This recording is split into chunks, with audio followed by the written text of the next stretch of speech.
Hey guys, I hope that you have had a really nice weekend. As we come back to class today, I just want to remind you to start with that opening slide. And I'm also going to pause on it here. Just remember to take a look at the homework that's due on Thursday and Friday. So I'd really like to see you make some significant progress on your culmination. Ideally a rough draft of some sort, either a script or a rough layout of the cookbook, and to really have nailed down the recipe and the background. For today's journal opening, make sure that you flip through all the words that are available on the Quizlet and you pick out a word that you need a little help with. And what I'd like you to do with that word is to write a few sentences that really help you nail down the meaning and also how it connects to cooking and your favorite food. An egg is an excellent example of osmosis because it's so large that you can actually see fluid move in and out of it when you put it into different situations. So unlike the fruits or vegetables where the cells are too small to see, an egg is actually manipulatable. Like I can take it out of one solution and put it in another. So that's a plus. And it's also very, very large, which is another plus.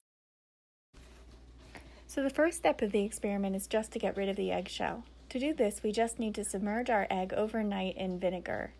The acid of the vinegar will react with calcium carbonate in the eggshell, dissolving it, leaving behind just a membrane so we can see how osmosis takes place in the egg later on.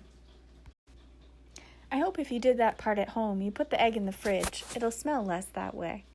Now that we have our egg free from its shell, we're ready to run our experiment. Let's see what happens with osmosis when we submerge our egg in corn syrup. As you can see, corn syrup is a pretty viscous liquid. It's thick, thicker even than maple syrup. What will happen if we put our egg into this solution overnight? Take a pause and make a guess. Try to use the terms that we've learned so far. If you guessed our egg would shrink overnight, you'd be correct. Water left the egg flowing into the more hypertonic solution of the corn syrup, leaving behind a kind of deflated balloon. But what would happen if we put this kind of soggy egg back into tap water? What direction do you think the water would flow then? Take a pause and take a guess. Try to include the terms that we've used so far.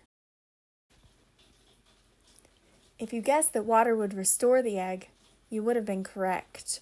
Water flowed back in. Now the egg was the hypertonic solution, and water moved along its osmotic gradient from high concentration to low concentration, refilling the egg.